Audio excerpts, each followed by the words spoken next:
Good morning, students. So today we will read chapter number 6, that is My Childhood, written by APJ Abdul Kalam. So here we can see the introduction of the lesson. Okay.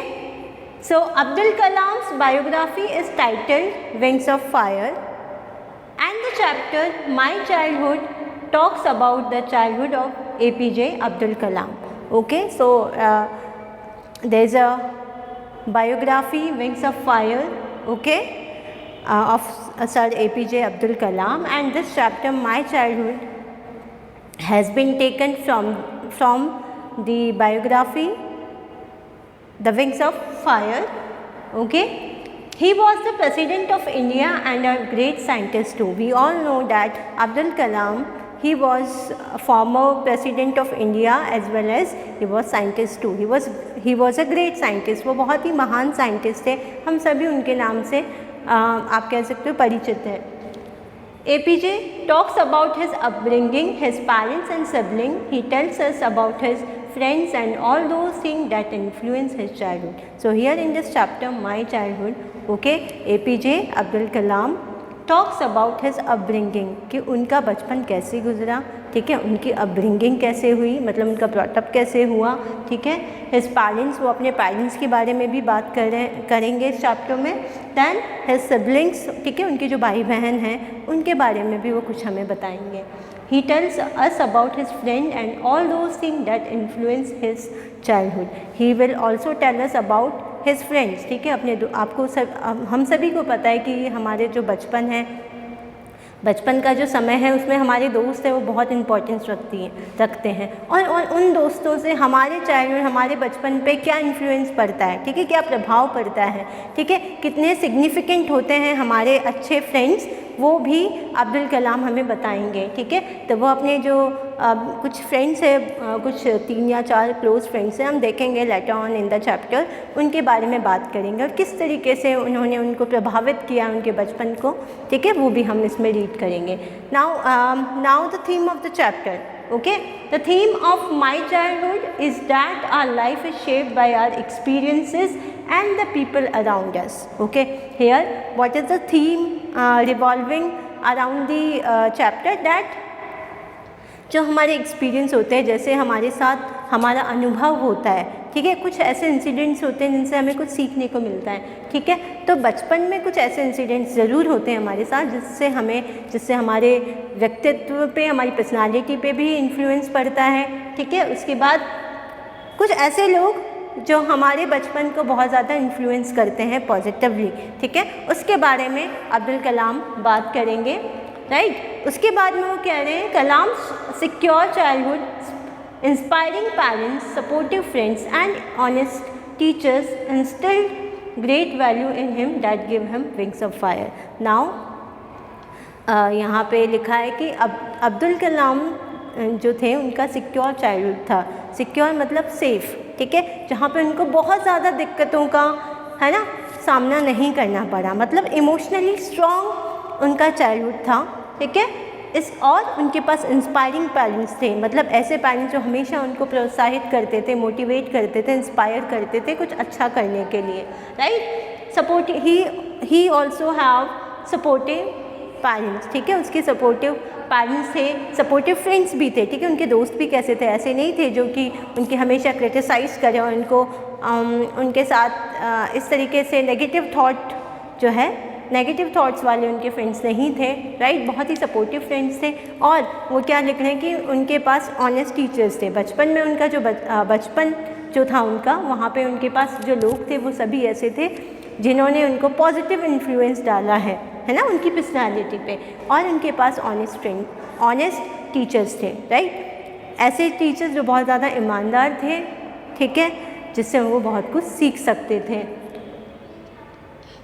And this is the reason, और वो यही कह रहे हैं क्योंकि उनका childhood secure था, ऐसे लोग उनके अराउंड थे जो बहुत ही ज़्यादा पॉजिटिव एनर्जी से भरे हुए थे.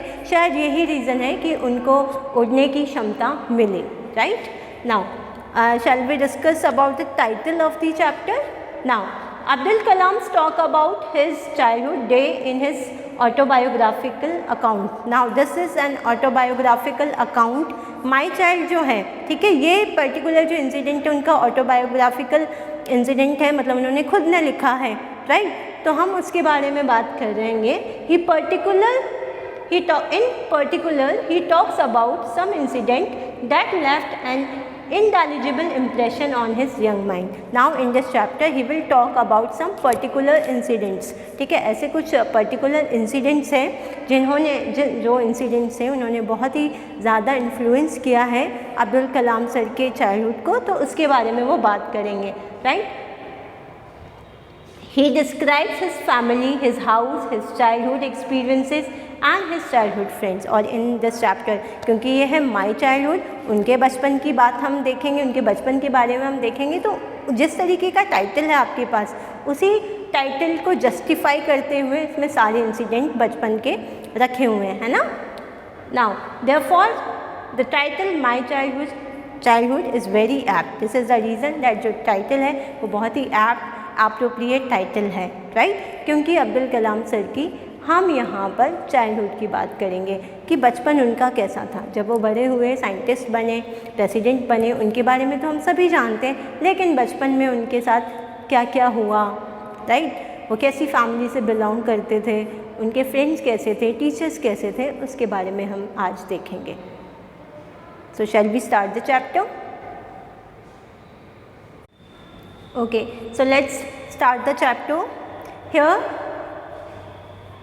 the narrator is APJ Abdul Kalam. Okay, now I was born into a middle class Tamil family in the island town of Rameshwaram in the east while Madras state.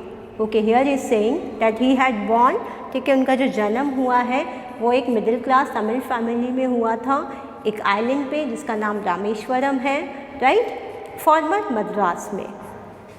Jainulabdeen had neither much formal education nor much wealth. Now he is talking about his father जिनका नाम है जैनुलब्दीन, और वो क्या कह रहे हैं कि जो मेरे फादर थे वो बहुत ज़्यादा एजुकेटेड नहीं थे, ठीक है, और ना ही उनके पास बहुत सारी वेल्थ थी, मतलब बहुत ज़्यादा पैसा भी नहीं था, राइट।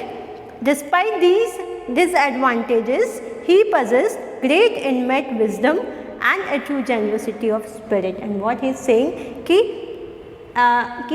वो बहुत ज़्यादा पढ़े लिखे तो नहीं थे, ना ही उनके पास बहुत ज़्यादा पैसा था, लेकिन फिर भी वो इनबॉर्न क्वालिटीज़, ठीक है, इनबॉर्न मतलब जिन ऐसी क्वालिटीज़ जो जन्म से ही हमारे पास होती है, तो कुछ ऐसी क्वालिटीज़ थी जो उनके पास जन्म से थी, और वो थी wisdom, right.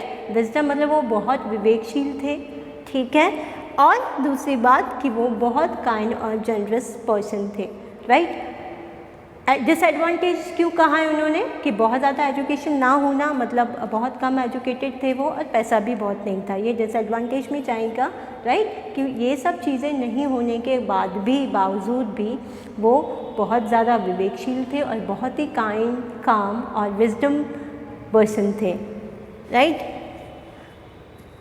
He had an ideal helpmate in my mother, और ही मतलब his father, राइट, जैनुलब्दीन की बात कर रहे हैं वो। He had an ideal मतलब आदर्श, राइट, तो उनके पास एक आदर्श हेल्पमेट थी जो उनकी सहभागिता थी, जो उनके साथ, ठीक है, उनकी साथी जो थी वो थी मेरी मदर, ठीक है, वो परफेक्ट पार्टनर थे एक दूसरे के लिए। आशिमा उनका नाम था, right. I do not recall the exact number of people she had fed every day, but I am quite certain that far more outsider ate with us than all the members of our own family put together.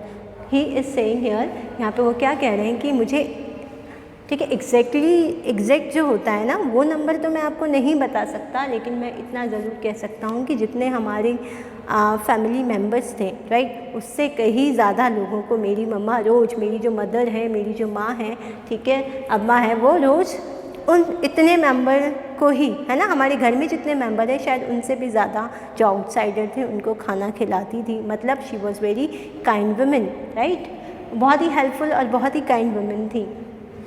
Now let's see what is written in second paragraph.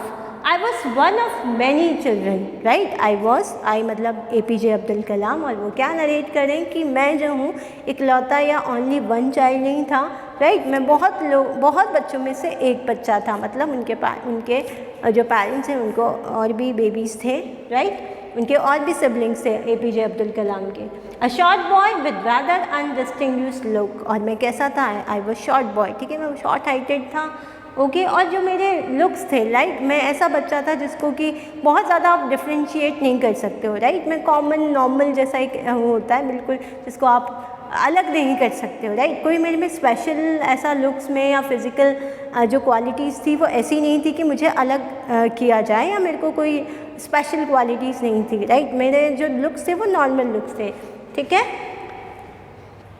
Born to tall and handsome parents, तो वो क्या कह रहा है कि I was born to tall and handsome parents. जो मेरे mummy papa थे वो टॉल थे, हैंडसम थे, काइंड थे, जनरस थे, काम थे, राइट। और मैं शॉर्ट हाइटेड और नॉर्मल लड़का था, ठीक है। We lived in our ancestral house, और हम कहाँ रहते थे, एंसेस्ट्रल मतलब फोरफादर, ठीक है, दादा दादी या परदादा दादी के बने हुए घर में रहते थे, which was built in the middle of the 19th century. और वो घर कब बना था, 19th सेंचुरी में बना था, right. It was a fairly large पक्का हाउस, और ये घर कैसा था, कच्चा हाउस नहीं था। हम सभी को पता है पक्का हाउस क्या होता है, house made by limestone and bricks, ठीक है। तो ये जो हाउस था वो पक्का हाउस था, made of limestone and bricks on the mosque street in Rameswaram. और मेरा घर कहाँ था, जो मॉस्क है, राइट, रामेश्वरम में जो मस्जिद है उसके उस गली में ही मेरा घर था। My austere father used to avoid all unessential comfort and luxuries.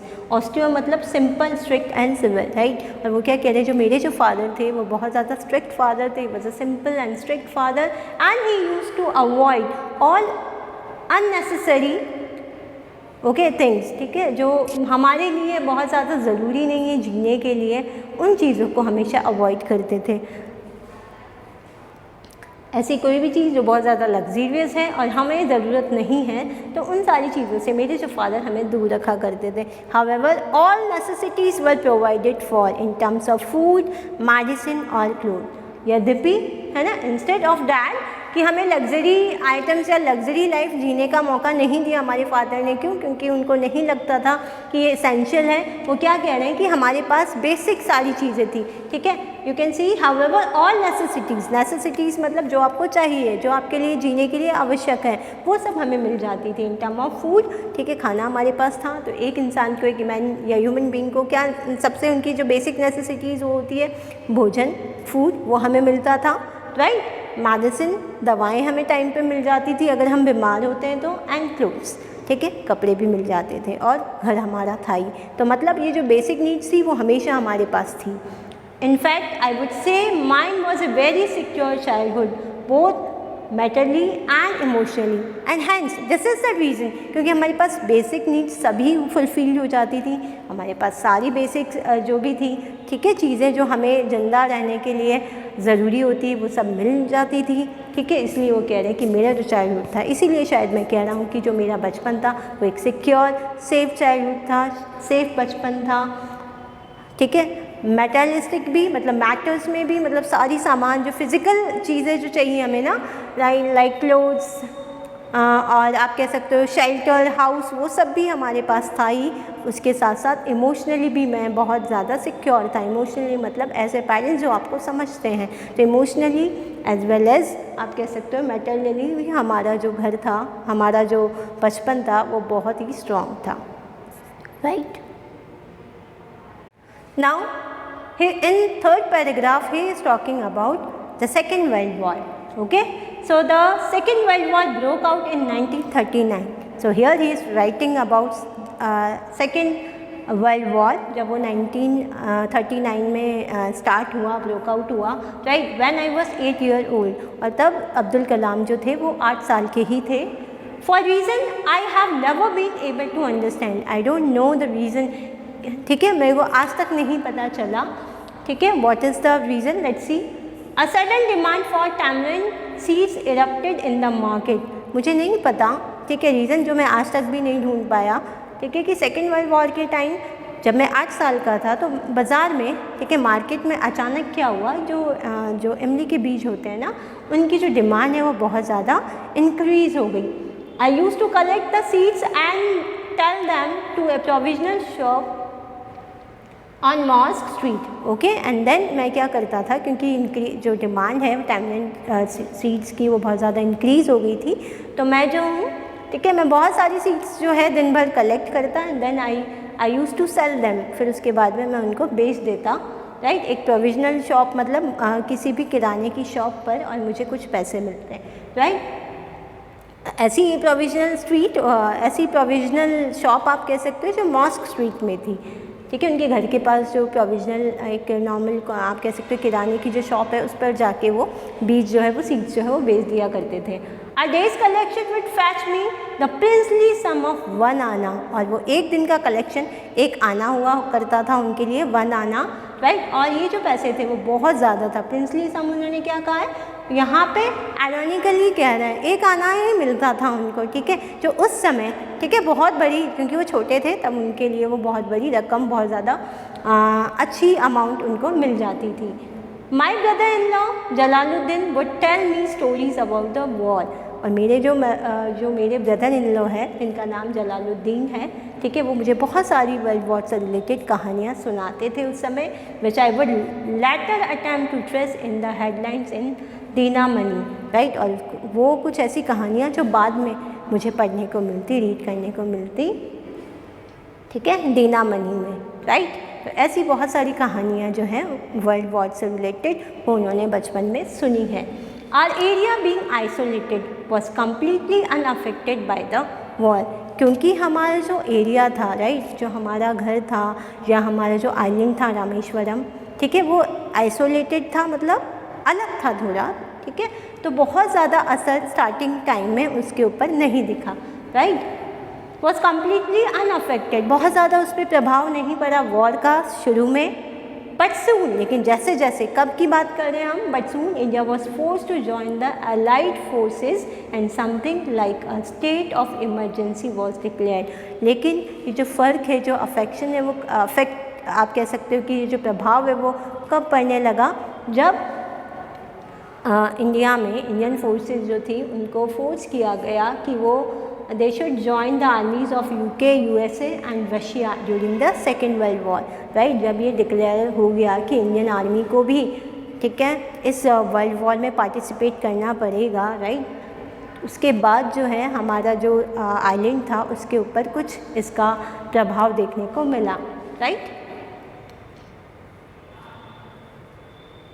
और इमरजेंसी डिक्लेयर हो गई थी इंडिया में, right. Now the first casualty came in the form of the suspension of the train halt at Rameswaram station, और पहला जो प्रभाव या आप कह सकते हो कि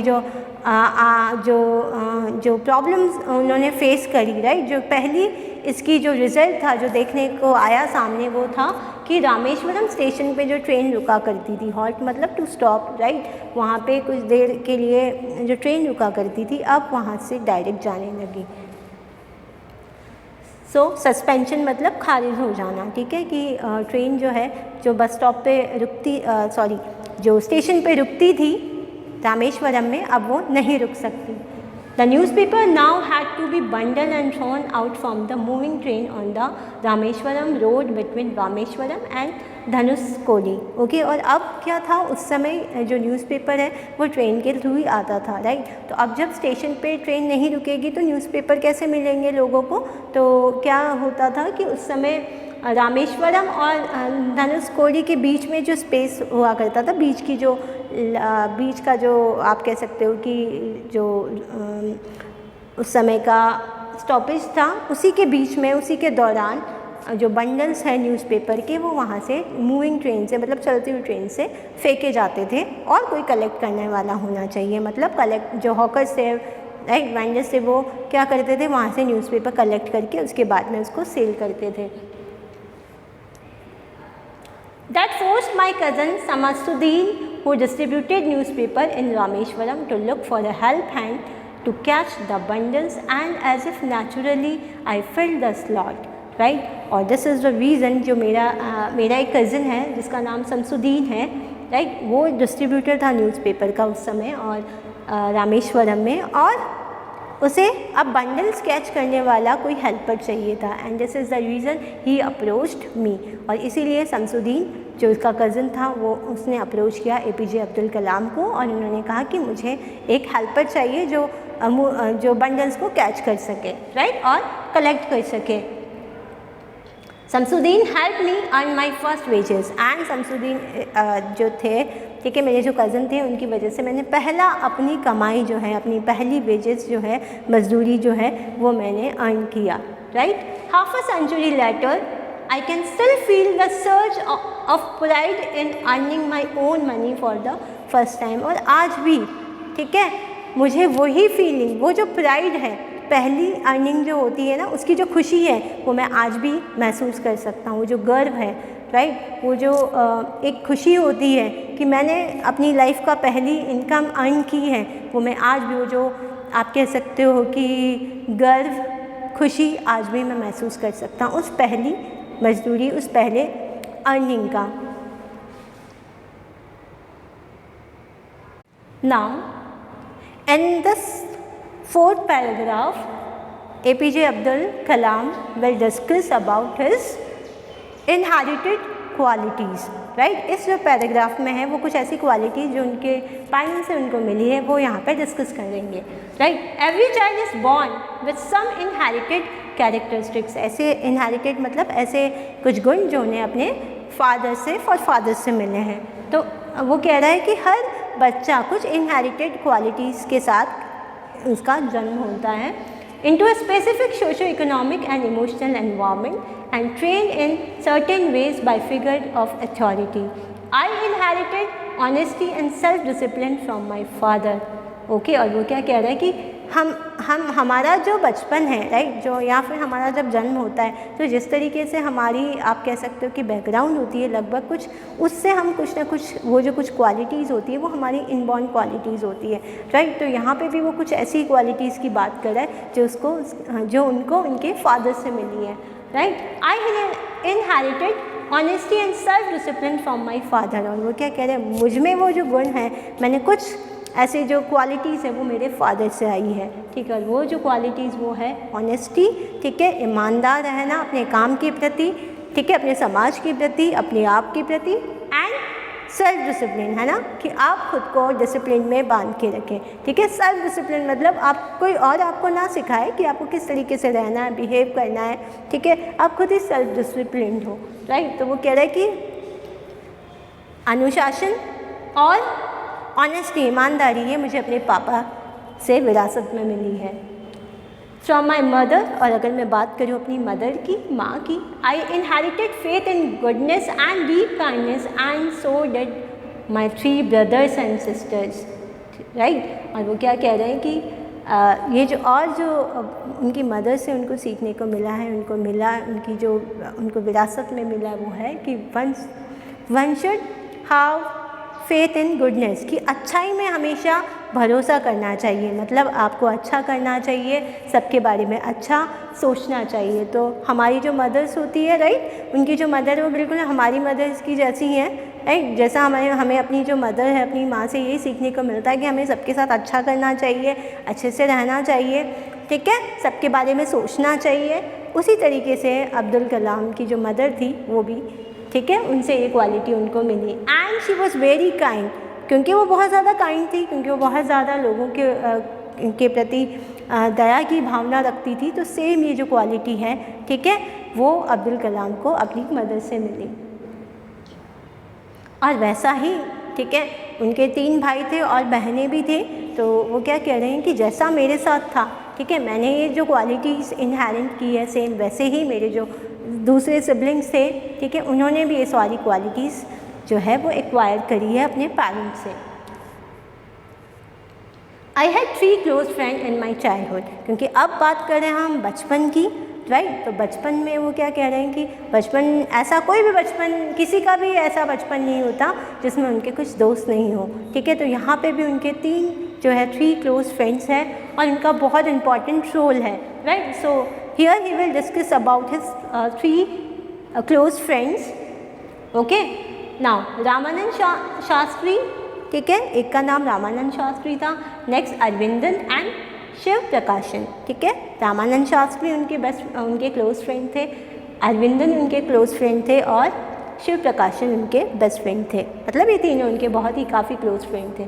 all these boys were from Orthodox Hindu ब्राह्मण फैमिलीज़, राइट। और वो यहाँ पे क्या एक्सटेंड कर रहे हैं, क्या कह रहे हैं कि ये तीनों जो बच्चे थे, ये तीनों जो दोस्त थे मेरे, वो एक ऑर्थोडॉक्स जो बहुत ही पुरानी है ना, रूढ़िवादी मतलब ब्राह्मण फैमिली से बिलोंग करते थे, राइट। और वो क्या थे, वो एक मुस्लिम फैमिली से बिलोंग करते थे, इसलिए उन्होंने स्पेशली ये जो है मेंशन किया है, right. As children none of us ever felt any difference amongst ourselves because of our religious difference and upbringing, right। तो यहाँ पे इन्होंने बहुत ही अच्छी लाइन लिखी है, और वो क्या है कि एज चिल्ड्रन, बच्चे जो थे है ना, जब हम बच्चे थे तो हमने कभी भी कोई डिफरेंस फील नहीं किया हमारे बीच में, right, because of our religion. यहाँ पे वो स्पेशली क्या स्पेसिफाई करना चाहते हैं कि रिलीजन की वजह से, धर्म की वजह से हमने कभी एक दूसरे में कोई डिफरेंस नहीं किया, राइट। और हमारी अपब्रिंगिंग ऐसी हुई है, हमें ऐसा सिखाया गया है, ठीक है। उस समय हमारा जो है, आप कह सकते हो कि हमारे जो मम्मी पापा थे उन्होंने कभी भी हम में डिफरेंस नहीं किया, हमें ये सिखाया नहीं, इसीलिए शायद हमारे मन में, हमारे जो यंग माइंडसेट में ये बात कभी नहीं आई कि हम अलग अलग धर्म से बिलोंग करते हैं। Now in fact Ramanand Shastri was the son of Pakshi Lakshmana Shastri, the high priest of the Rameswaram temple. In fact, और वो क्या बताना चाहते हैं कि वो क्या कह रहे हैं कि इनफैक्ट अगर मैं आपको और कुछ बताऊं, ठीक है, तो रामानंद शास्त्री जो मेरा फ्रेंड था, ठीक है, he was the son of Lakshmana Shastri, जो कि वहाँ के जो मंदिर है रामेश्वरम मंदिर, राइट, सबसे बड़ा मंदिर है, आपको पता है हिंदुओं का जो मंदिर है उनमें बहुत बड़ा हॉली और रिलीजियस प्लेस रखता है रामेश्वरम टेम्पल। तो वहाँ के वो प्रीस्ट थे, हाई प्रीस्ट थे, सबसे बड़े पंडित थे, राइट। उनका बेटा होने के बाद भी उनके मन में कभी ये नहीं आया कि मैं मेरा जो बेस्ट फ्रेंड है या मेरा जो क्लोज फ्रेंड है वो एक मुस्लिम है, right. Later he took over the priesthood of the Rameshwaram temple from his father, right। Later जब वो बड़ा हुआ तो उसके बाद में वो उसी मंदिर का हाई प्रीस्ट बन गया, राइट। तो और रामेश्वरम टेम्पल का जो पंडित है, सबसे बड़े पंडित, उनके जो क्लोज फ्रेंड थे रामानंद शास्त्री, वो बन गए।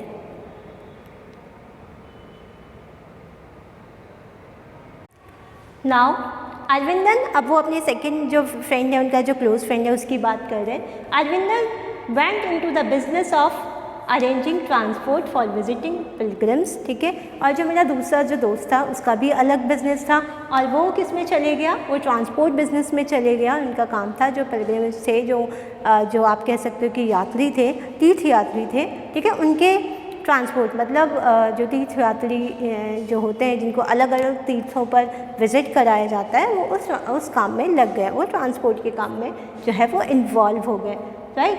एंड शिव प्रकाशन become a catering contractor for the southern railway. और मेरा जो लास्ट जो सबसे क्लोज फ्रेंड था, राइट, वो सदर्न रेलवे में केटरिंग का बिजनेस करने लग गया, राइट। तो ये था इनका अभी तक फ्रेंड्स के बारे में, अपने तीनों क्लोज फ्रेंड्स के बारे में उन्होंने बताया, अपनी फैमिली के बारे में उन्होंने बताया, ठीक है। अब लेटर इसके बाद जो है वो अपने कुछ ऐसे बचपन के इंसिडेंट शेयर करेंगे जिनसे उनके बचपन पे बहुत ज़्यादा पॉजिटिव इन्फ्लुएंस हुआ है। So we will continue the chapter in the next video. Thank you.